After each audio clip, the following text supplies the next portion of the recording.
Live from KSAT 12. Good Morning San Antonio starts right now. Hi, good morning. Happy Monday. It is October 17th. Oh my gosh, wasn't it so nice to wake up to rain this morning? It was a real treat. It was so nice. It was like, that's not a sound machine, or you're like, is that rain? No, it was the real deal this morning. And a lot cooler. I'll take that as well. Yeah, Justin, it was nice I literally had to dust off and shake off my rain jacket. Well, the only thing that would have been nicer is if you could just stay in bed. Right.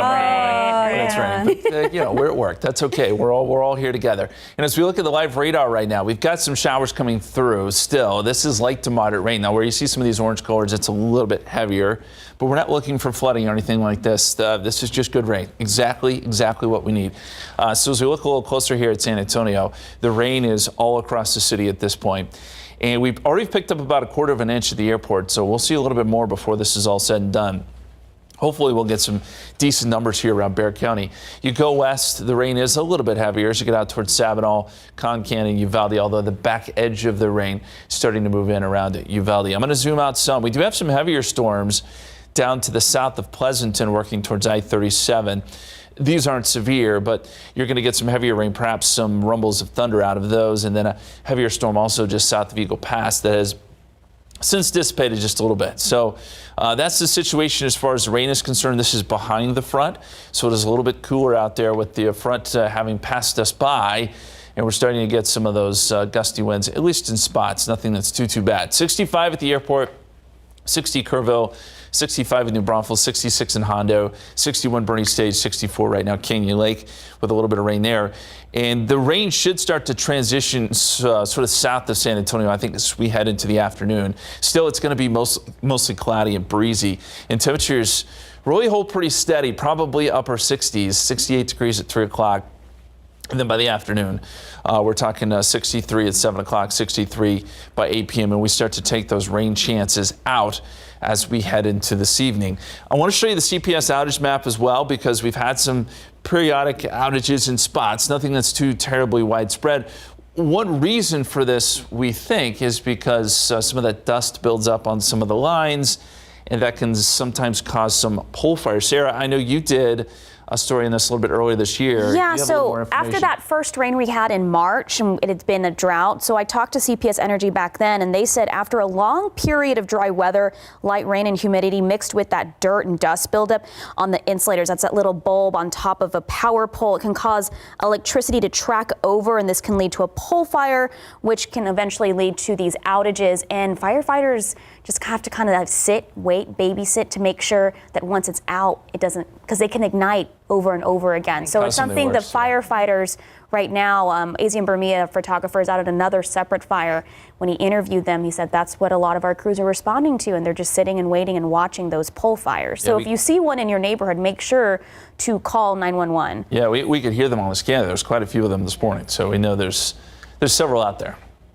All right, thank you, Justin. Let's go ahead and check in with Stephen. The roads have kind of been a mess as well. Yeah, and that's another problem that we see typically as the roads are wet right there, 90 west at Zazumoto. Huge problem there, but that is already cleared out. But 281 at the quarry is another problem spot where you can see those flashing lights out in the distance.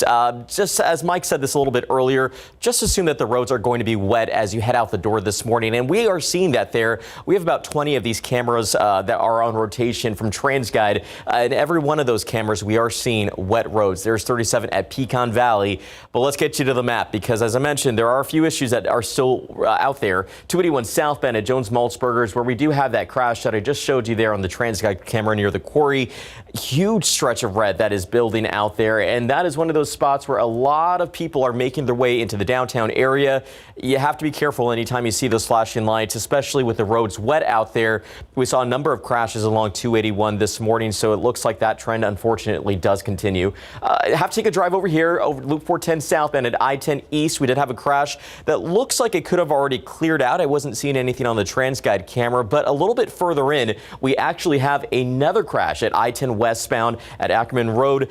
This one really not causing a lot of issues, but just something to be on the lookout for if you do have to travel along I-10 a little bit later. And to take you right here to I-37 northbound, we did have a crash reported earlier at Pecan Valley Drive. That looks like it is also cleared out. Giving you a wide look now of the map, you still see a few slowdowns out there, as well as those crash icons that are appearing in and around the metro area. We will watch the roads closely, of course, and if you want to stay up to date, I've been sending out a lot of tweets this morning. Grab those phones right now if you're still at home and scan that QR code. So that will take you directly to the KSAT traffic page, and typically we will tell people about construction out there, but also we will tweet about any incidents that are popping up before you head out the door. Steph, Sarah? Thank you so much, Stephen. And our top story this morning, a man is dead and another man is injured after a shooting on the southwest side last night. Now, according to police, there was a car club meetup east of Quintana Road and shots were fired just before 11 p.m. Yeah, so one man was hit, and while another person came to help him, the second person was shot as well. The first man died at the hospital. The other man still recovering at last checked. It's unclear if any arrests have been made. And here's today's 9 at 9. Russia has hit the capital of Ukraine with a wave of kamikaze drones. It's not clear what the target is. Both residential and non-residential buildings have been hit. At least one person is dead. This comes as the European Union Foreign Affairs Council is scheduled to meet today and discuss Russian aggression against Ukraine. We're learning more about the dramatic arrest of a suspected serial killer in California. 43-year-old Wesley Brownlee is accused in 6 murders, and police say he was hunting for another victim when he was captured. Brownlee is due in court tomorrow for arraignment. Police say a motive for the killings remains a mystery. We are just weeks away from the November midterms, and early voting is underway in Georgia, where everyone is watching the senator and governor races.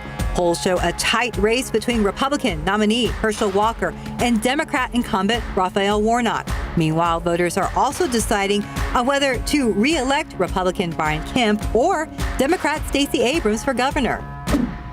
The House Select Committee is winding down, but they want to hear from former Secret Service Assistant Director Tony Ornato. Secondhand accounts have mentioned that Trump's protectors told him not to go to the Capitol on January 6th and that he reportedly got very angry with them. Starting today, millions of Americans will be able to buy hearing aids over the counter without a prescription.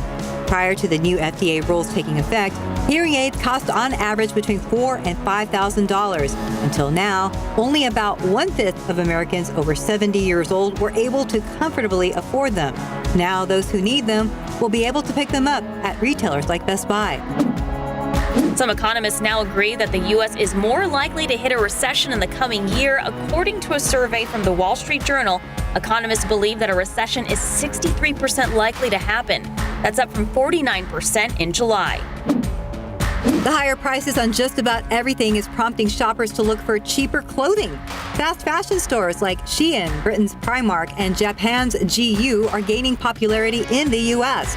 Forever 21, which had filed for bankruptcy a couple years ago, has announced plans to open 14 new stores over the next year. Inflation could also have an effect on holiday shopping.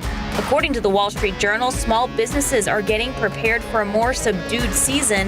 One consulting firm says holiday sales this year could rise between 4 and 8%, down from last year's 16% growth. Today is the tax extension deadline. According to the IRS, almost 19 million extension requests were filed this year. The IRS provides free filing for those whose adjusted gross income is $73,000 or less. Payments can be made online or by phone. For more information, you can head over to the IRS's website. And that's today's 9 at 9. In your morning headlines, the University of Tennessee getting fined by the Southeastern Conference after what the students did to the goalpost, and it's easier to get into Yellowstone. Plus, more people have decided to carry their bags on flights, and a female singing icon getting her own doll. David Sears is here to explain all of this morning. We do know what love has to do with it, because everybody loves this particular singer. And we I know saw what you did there. Yeah. we got it. Mary is very proud. Good. Okay. Good. Got it? Yeah, you got it. We know it's Tina. Really? You had to give that away? Well, I think people know now. Almost. Okay, let's start with this. The University of Tennessee getting fined $100,000 by the Southeastern Conference because the Tennessee fans stormed the field and then ripped down the goalpost after the Vols beat Alabama. The Vols had lost 15 straight to the Tide, so the fans got a little excited after the Vols win 52-49 Saturday. And not only did they take down the goalposts, for some reason, they walked them down the street and threw them in the Tennessee River. Don't know why. Tennessee football tweeted last night they are raising money to replace the goalposts. So far, they picked up 30 grand. They better hurry, or somebody's going to have to fish those goalposts out of the river because they play again at home this Saturday. And how about that line of traffic? All those folks are headed into Yellowstone National Park, and they are all going in through the northeast entrance because it is opened up over the weekend. It had been closed for 4 months after all that devastating flooding that happened back in June. High water cut off one of the main roads, and a couple of small towns of Cook City and Silver Gate, Montana, were pretty much cut off because of the closure. Some of the northern entrance road was washed away, so the Park Service had to rework some of the route, making connections with old roads, but they are open, and the park says 99% of the roads are now good to go. More folks who are flying these days have decided to carry on their luggage and stuff it in the overhead bin rather than take the chance the airline will lose it somewhere along the way if they checked it. That is according to a survey done in September. Now, 60% of travelers said there was some kind of disruption during their trip. 1 in 6 said their luggage was lost or delayed. That added up to 1.7 million bags mishandled or lost by U.S. airlines. So now 41% say they will carry on instead of checking their bags. 23% say they will track their own bag with some new technology. Once again, the reason for all the bag mess: staffing shortages and high demand for air travel. And finally, 82-year-old Tina Turner still rolling right along, and now she is being immortalized as one of the all-time greats with her own Barbie doll. Barbie paying tribute to the Queen of Rock and Roll as a part of their series, paying tribute to trailblazing women. She is one of the best-selling artists of all time, and the doll reflects the way she looked in 1985 when she had the Song of the Year, What's Love Got to Do With It? The doll is $55, and you can get it online or at Walmart and Target stores. That's so cool. Beautiful. I want this doll. I have a Frida doll. I have a reporter Barbie. I was like, I think I need this in my collection. You need some Tina Turner. I do. Right there in your collection. Hey, David, that's pretty good. Back to that goalpost. I was looking it up. They don't cost $100,000. So why does a Tennessee? They cost around about like $5,000 to place it there, maybe. But like, do you think because it's against SEC rules. So they're paying for the fans fine to storm. So the they're having the fans pay for the fine then? No, they have the school pays because the fans got carried away and ran on the field. But the fundraising that they're raising for the post. to replace the post the goal is $100,000. Is it because they're going to have them? Is that going to use? They're going to use that for the fine? No, they got fined by the SEC. Yes. Because the fans stormed the field. Yes. And the Tennessee Athletic Department wants to replace the goalposts, so they've raised $30,000. But the goalposts don't cost $30,000. So exactly. I don't know what they'll do with the rest. Maybe. I know. That's what I was saying. I was like, why is the goalpost so expensive? Maybe they'll get extras if they keep winning. Well, maybe they just need that. Yeah, that's right. Just keep them in storage. That's a good idea. They'll be ready next time. I love that. Or they just go down the river, start fishing them out of there, save some money. Oh my goodness. Thank you, David. Thank you. Time now 9:11 and 64 degrees for now. Here's what's coming up next. San Antonio Startup Week is underway. Take a look around. We have the big screen, we have the podium, and look at all the people. There's so much going on. You're not going to want to miss it. We're going to have a full inside look in just a bit. Welcome back. San Antonio Startup Week is a celebration of entrepreneurship and people shaping the business ecosystem in our city. Startup Week is underway right now, and Max Massey joins us live from Frost Tower. And Max, how's it going out there? Good morning, guys. If you can't hear the claps, the applause, the excitement here, it is electric. The mayor talking right now behind us. And, I'm joined here with Philip Hernandez, the COO of Geekdom. And he was telling me earlier, one of the most special parts of San Antonio and our startup community is just the buy-in. Not only the mayor, but also Bexar County injecting $100,000 into a startup competition. So joined here with Philip. Philip, what does this mean to you guys, to the startup community? Oh, this is amazing. Like you said, it's validating. It's awesome to finally get noticed. We have over 100 startups within our four walls, and we're working with all of our partners here in the ecosystem. Something like this would not be possible without everybody collaborating, everybody leaning in. So this is the result. Startup week, obviously a week-long event, a lot going on. What can people expect? What does this mean for you guys? So I think what people can expect is to really see all of the innovation and great things that are happening in San Antonio. Every single night we either have a pitch competition happening, a demo day happening, or Tech Fuel on Friday night, $100,000 pitch competition, the largest pitch competition in Bexar County. So it's going to be amazing. Now, unfortunately, a lot of people, when they think San Antonio, they don't think startup, they don't think technology. How are you guys trying to change that narrative? So we're just, with things like this, we're bringing these resources, we're bringing these startups to the front. Tonight we're going to have a startup showcase down at Geekdom on the 5th floor, and we have over 34 startups that are going to be just showcasing the things that they're doing. We're going to have all the big players that are going to be there. It's a huge networking event, so I hope to see y'all out here. I was just talking to Caleb, and he's only 19. He said he got involved at 14 years old. An amazing story. Now, he was telling me he chose San Antonio for a specific reason. He chose it over Austin, over Dallas, over other communities in Texas. Why San Antonio? Make the pitch. San Antonio is a beautiful place to grow your startup. Our culture, our collaboration, you'll see it this week, but the resources everybody is willing to give. And, I heard somebody from our community, when I asked them, what does community mean to you? They said it's 51%. It means you're willing to give that 51%, and then you'll still take, but you're always willing to give. And that's something that is live and vibrant in our community. All right, Phil, thank you so much. Guys, if you have any questions, we're going to have all those answers on KSAT.com. We're going to have Caleb's story, a 19-year-old founder, got involved at 14 years old. We're going to have that, of course, on KSAT.com, and yes, on the news at noon. Sarah, Steph, back to you guys. Wow, thank you, Max. Thank you. Makes me feel like, what was I doing with my life when I was 14? All right. That's okay. Everything ended up well. It did, because I get to sit here with you guys. Hey, let's take a look at the roads. They definitely are wet out there, very slick after all of that oil and dirt buildup with no rain for so long, Justin. Yeah, that's one of the issues we run into, and I know Steven's been a busy man this morning. Those roads get slick, and it has been so long since we've had to use windshield wipers and driving. Mine this morning were like,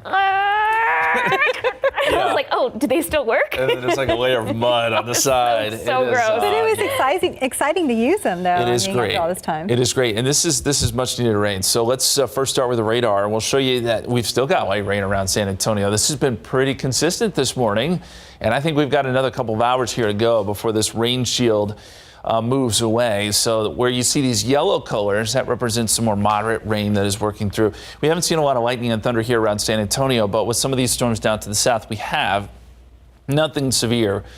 And I think, again, this is going to add up to maybe quarter, half an inch of rain. We'll look at the rainfall totals here in just a second, but let's zoom in a little bit closer on San Antonio. And you can see that, light rain's continuing to move in, and it's probably picking up just a little bit as some of that heavier rain moves in from the west. And you go west of town, we've had some good rainfall totals in places like Hondo and Uvalde, and the rain's still coming down. This is an area that's been hit pretty hard by the drought as well. In New Braunfels, I know the rain's not as heavy up there, but at least there is still some rain coming down. You go north of that, the rain is pretty much shut off. And I think this shield of rain will sort of push south, or the lift will, and we'll see a little bit less in the way of rain as we head into the afternoon hours. But that is the situation right now. Well, let's look at some of the rainfall totals, and I updated these just about 30 minutes ago, so these could be a little bit higher, but this gives you the general idea. 1.29 in Del Rio, 0.73 in Uvalde, close to 2 inches in Hondo. That's a big number. And as we look closer at Bexar County, the airport is about 0.22 of an inch, Helotes about 0.3 of an inch, and we're starting to see some better totals out across western Bexar County. So I think when it's all said and done, about half an inch of rain, but at least it's been a good, slow, soaking rain, which again is exactly what we needed. Right now, 65 at the airport, dew point is at 62, northeasterly wind at 9. We did have some pretty gusty winds earlier. Those winds have since subsided a little bit, so it's not going to be all that windy today.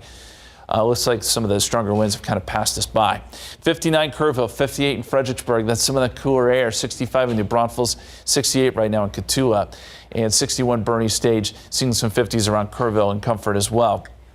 There's a look at some of the wind gusts.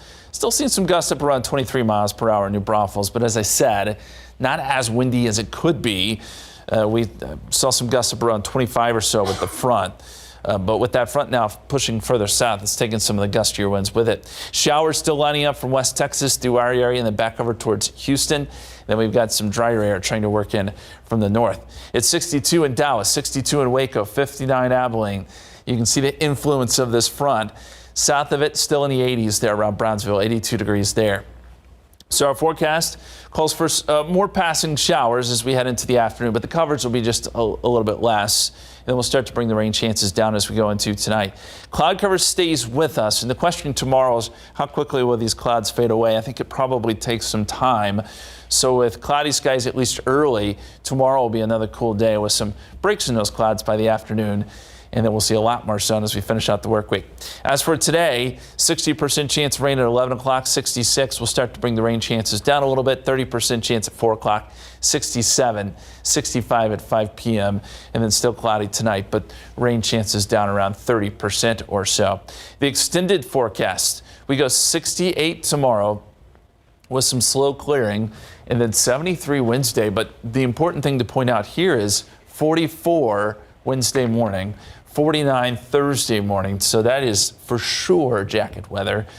Some great weather middle part of the week, just some chilly mornings. That temperature started at, like, I think 49, and there was 47 yesterday. Now it's 44. Yeah, we keep bringing it down a little Wow. bit. We can handle it. The models are trending cooler, and I think we're okay with it. That looks nice. So definitely jacket in the morning, especially, in the hill country. Yeah. And as a parent, I just have to give the reminder, make sure you write their name on the jacket because they'll take it to school, leave it on the playground. Right, because it warms up in the afternoon. Not just for parents, some of your coworkers as well, like myself. I've lost my jacket so many places in the newsroom. Yeah. It's always mine. Is it the red KSAT jacket? Yeah. You do have to put your name on it. Yes, you do, because everyone has it. All right.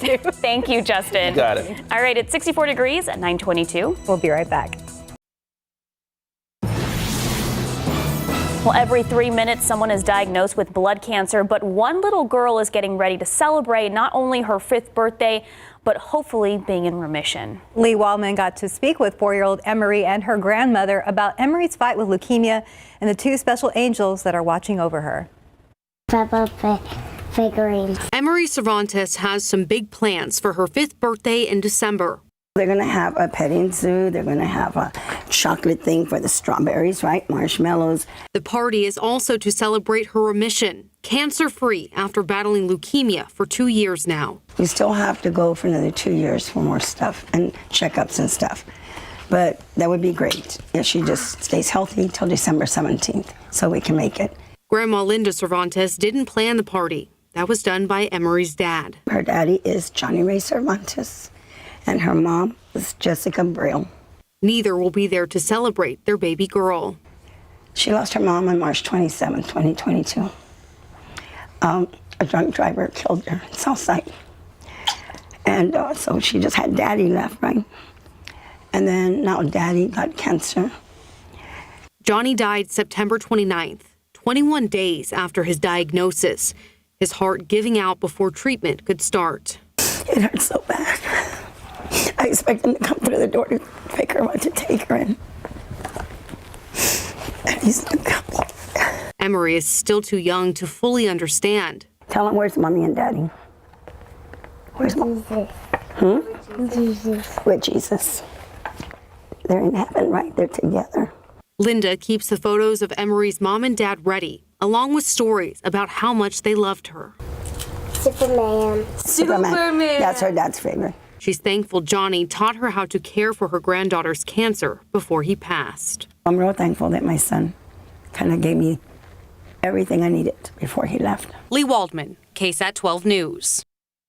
Well, there are a few nonprofits helping Linda as she takes care of Emery, Gabriella's Smile Foundation here in San Antonio, and the One Campaign at a Time. Now, before her dad died, Johnny wanted to take Emery to Disney World.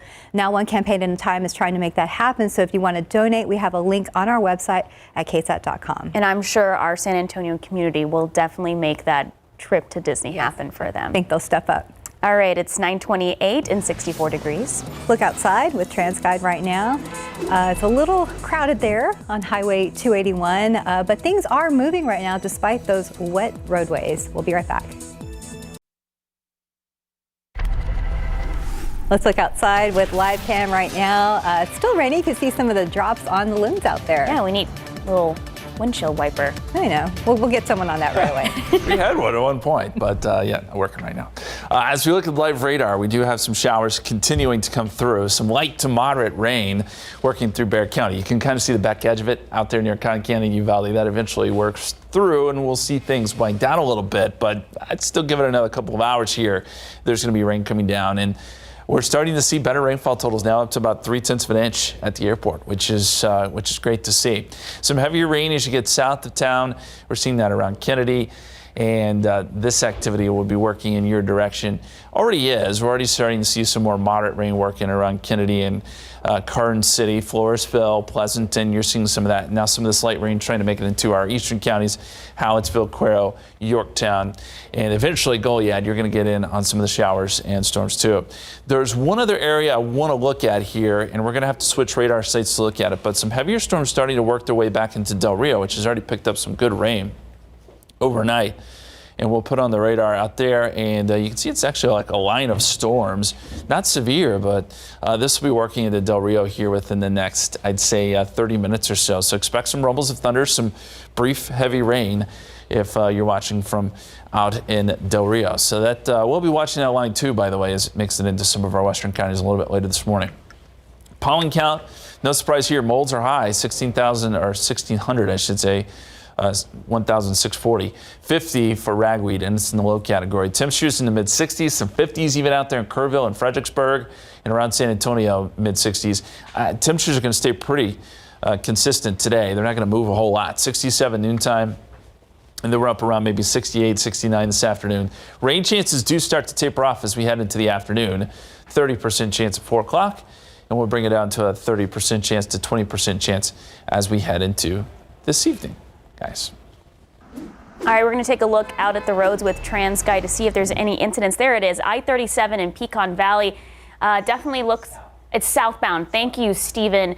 Looks like there's at least 2 vehicles involved, but some major backup there, and they're rerouting there. So if that is in your area, please be careful. Pro football coverage, powered by Davis Law Firm. And the Eagles put the brakes on the Cowboys and Cooper Rush. All right. Philadelphia stays unbeaten and hands Dallas their second loss of the season. David is back with RJ to break down all of this in sports. Big sports weekend. Big sigh there. It was sad. Yeah. We were expecting more this time. We really were. Yeah. It was sad. It was so sad. Yeah, Cooper Rush threw 3 picks, so he's pretty much done. Oh, wow. That's that it? means Dak, okay. well, no, I'm just saying. Dak Prescott Rush hour will is over. be back pretty much. next week because which he said as much. He was going to have to play a near perfect game to beat Philadelphia yesterday, and he made a couple of bad decisions, and he got unlucky on one of the 3 picks. But you just knew if something happened yesterday, that he didn't play that game and got that win, that there was going to be no question Dak Prescott's coming back next week. And I think there's no question Dak Prescott. Let's so take what happened? a look here. And you mentioned Dak, David. He went through pregame warm-ups, said he felt pretty good about the way he felt there. So I think he said he's good to go next week. But I think what happened here is that we wanted to see how Cooper Rush would react to being in the hostile environment and also falling behind. And as you mentioned, things did not go well here. Force that one in there, and that one that's not a good thing. And then the poor Cowboys defense ended up playing most of the first quarter, most of the first half for all that, and just for some reason, man, they were getting thrashed on the run. I don't know. Here's another one. Yeah, they were. Force that one in there, and for some reason he wanted to throw the ball to the same guy over and over again, and Philly kind of knew it. Yeah, I thought Philadelphia had a good game plan. You mentioned the defense there, kind of neutralizing. Yeah, there we go. And there we go. A little bit of spark. Kevontae Turpin, they get the Cowboys here. Good field position. They got on the board here at the end of the first half. It was 20-3. Second half, David, though. A lot of fight. Cowboys, came back. A lot of fight. And on that play right there, our own Terrence Steele got called out by in a good way. He got noticed by the people, by the guys in the booth. Chris, what's his name? Collinsworth. Yeah, that would be Chris Collinsworth noticed. So it happened twice. Yeah, that Steele got a lot of recognition, and then there's that one. Cowboys were like coming back and coming back and coming back, and all of a sudden, They just got, and here we go again. Yeah, and then we had a Cooper here. This was a tough one because CeeDee Lamb was wide open down the sidelines, and that really would have made things very interesting there as the Cowboys fall to the Eagles 26-17. You know, it was good to see this Philly-Dallas rivalry. I mean, I think both these teams are going to be in the mix throughout the season. Look at that. You got a little back. Yeah. Wow, Cowboys fans in Philadelphia. Yeah. Oh, is this the last play? Where that was it? Yeah. Yes. See, okay. Now they're blaming the Cowboy for picking that guy up and tackling him, but the guy. I mean, the play was over, and he comes in there and rolls up on the defender. I mean, you know, this gets a little ridiculous. I don't know why they even threw the flag. That was stupid to throw that flag, but you know, referee's got to do something. Well, and then also the refs kind of missed on that first one, first down. But Mike McCarthy should have probably called that. That may have swung momentum. I don't know why he didn't challenge that. That's he'll be asked about that. Probably. Because it was two referees that should have been deciding whether or not it was a first down, and they decided it was a first down. It wasn't a first down, and Mike McCarthy, all he had to do was throw that red flag, and he'd have got a first down because you could clearly see the ball was on the line, if not over the line, and his knee was not down. But I have to say, Pollard runing it, wasn't it? It was, yes. So it was 20-0, but Cowboys do make a comeback there. Unfortunately, it was a little bit too late there as they fall to the Eagles. But they get the Lions back here at home, and we know that Dak should be back for that one as Cooper Rush's time there has maybe expired. Cooper Rush only had 181 yards passing into 3. He did have the TD, but he had 3 picks, and that hurt. The ground game was there. They had 134 yards on the ground again. Zeke had that nice run, had 2 or 3 nice runs, and Pollard had some nice runs. The defense ended up playing, like I said, most of the first half, so they were worn out by the time. But then they stopped the Eagles in the third quarter. Then the Eagles went on that long drive that got them up to kind 26. of put it away. Yeah, that hurt. So, all right. So, what else happened this weekend? What else did happen? Hey, you know what? Bevo was in the house. Bevo. Love a good Bevo sighting on a Monday morning. This was a whole lot closer than it should have been. This was just, I mean, Texas was challenged by Iowa State. B.J. Robinson had over 100 yards. Yeah. Not a touchdown, but he had over 100 yards. This one came down to the wire. Yeah, Iowa State has not been having a great year, but I wonder if Texas may be looking forward a little bit there. They have a tough schedule coming up here. They get Oklahoma State next week, but they take their business in Austin. You talk about tough schedule. They got Oklahoma State in Stillwater, and then they have to go to Kansas State.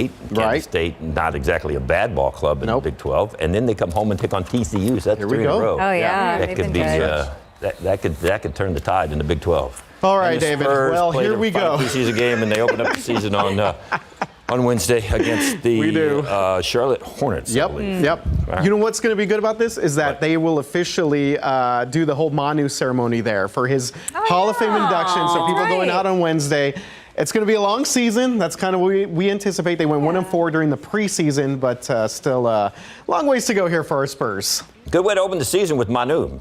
There you go. Yeah, get him a uniform. That's true. It's my kind of segment. I mean, even though the Cowboys didn't win, it's the Cowboys, the Longhorns, and the Spurs. There you go. All my favorite teams. Astros, you could have talked about the 18 innings. Astros yeah, on the Astros. Hey. They won at the top of the 18th. Yep.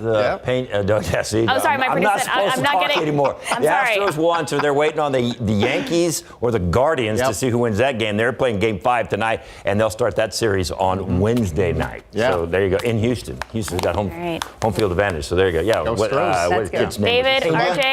Pena's the kid's name. Yes, thank you, guys. Home run. And they won it in 18. There you go. It's 9:40 and 64 degrees. You're watching GMSA at 9. We'll be right back. Hi, welcome back. 9:43, and we are enjoying this rain. Yeah, it's just it makes me want to go take a nap. Like a daytime nap. Yes. And just maybe open the windows a little bit. That does sound nice. Right? It's better than driving Warm cup of coffee or tea. Yeah, that's the thing. We were excited to see the rain this morning, but a lot of people were like, oh, do I have to get out of bed on a Monday and go to work? We do, but it's okay. And the roads have been kind of slick, but the rain is really a good thing at the end of the day. And we're picking up some good totals here. We see that kind of area of rain moving through San Antonio. We've been tracking that last couple of hours.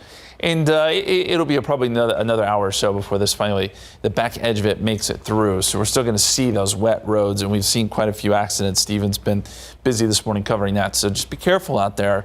Still some moderate rain over Hondo, which has received some good totals this morning. Devine, Elmendorf, and now we're starting to see some of this activity work into our eastern counties, which have been relatively dry through the morning. But Gonzales, Yorktown, Kennedy, now starting to see some light rain, and you'll see a little bit more here over the next couple of hours as well. And as we pointed out at the top of the show, we've got some storms starting to move into the Del Rio area. We've got to switch radar sites to see it, but these are not severe. They do have lightning, though, lightning and thunder with them, and probably some heavy rain. These are still in Mexico, but they're likely going to cross over and move into Del Rio here pretty soon. What we can do is put a tracker on this line and see how it moves here, say about 30 miles per hour, and it should be in Del Rio by about 10 a.m. it looks like. So that's when you can expect some of that heavier rain. You can see some of the names there on the list as this line moves a little bit closer to you. And then we'll watch and see what happens as it moves into some of our western counties a little bit later this morning. There is the scene outside here in San Antonio. We've still got the rain coming down, sort of a dreary view there, a dreary view that we'll take. 65 degrees at the airport, 66 Stinson, 65 Kelly, and it is 64 over at Randolph. Good northeasterly wind, although it's not overly gusty. And the forecast highs today, I think around 67, 68 here in town. This is around 4 o'clock. We may see temperatures kind of level out, maybe go up a little bit this afternoon, but not much. Overall, it's going to be a cool day because of the cloud cover. And you can see the clouds are pretty expansive here. This is kind of a bigger look with the radar and satellite. And the clouds will be with us, I think, most of today. It's not until tomorrow that we start to see some clearing. And showers and storms line up along this front. So Texas in general is getting some good rain out of this, although drier air is starting to work in across northern part of the state. So here's what our forecast looks like. Rain chances start to fall off a little bit into the afternoon. I think we see less on the radar, 30% chance at 4 o'clock. And then by tonight, just a 30% chance. I think we'll bring that down even a little bit more, 20% chance overnight. Maybe a shower or two here or there. Then by tomorrow, this is noontime on Tuesday, still within the clouds. It probably takes until tomorrow afternoon to get the sun to pop out. So tomorrow's going to be another cool day too. And then from there, we got some pretty great weather to finish out the work week. KSAT 12-hour forecast. If you're planning out your day, just keep the umbrella with you. We'll keep those rain chances going through dinner time. Again, a little less coverage tonight. 30% chance at 8 o'clock.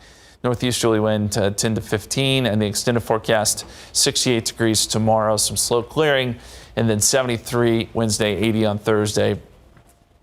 But as we said, it is Wednesday and Thursday morning where it gets really pretty chilly. We've got lows in the 40s both days. Wednesday morning will be our coolest day, if not cold. Oh my gosh, you can almost maybe wear a scarf?